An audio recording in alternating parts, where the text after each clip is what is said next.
Catching the infinite through the finite. Legends behind shrines and sacred sites. Kanchipuram. Vishnu came to Brahma's rescue. The oldest temple of Kanchipuram is probably the oldest in South India, dedicated to Lord Shiva as Kailashnath. The city is known as the Kashi of the South.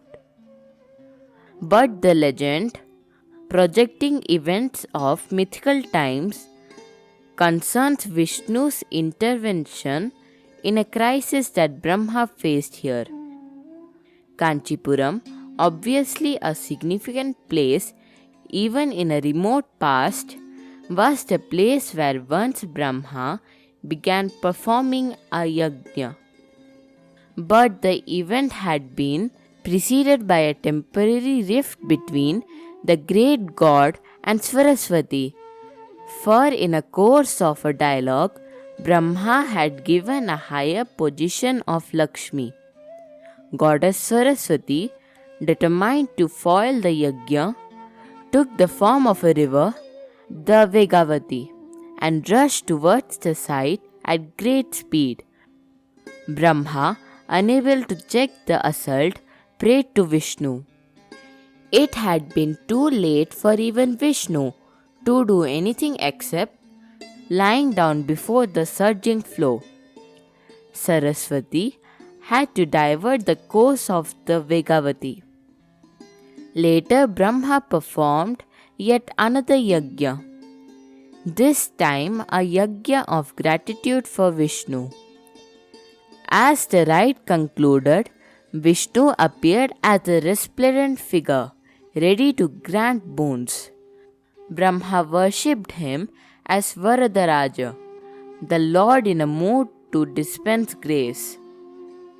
It is believed the original wooden image installed by Brahma himself is still preserved in a silver casket in a holy tank and is brought out on a specific festive occasion that comes at intervals of about half a century.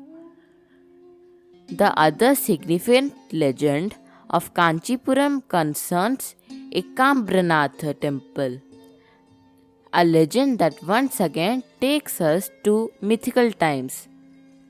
One day, atop Mount Kailash, goddess Parvati, the daughter of Haimavat and consort of Lord Shiva, came from behind her husband and sealed his eyes with her tender palms.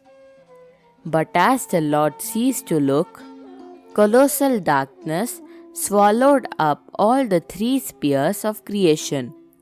Everything would have come to an end had Shiva failed to look at the universe for one more single moment.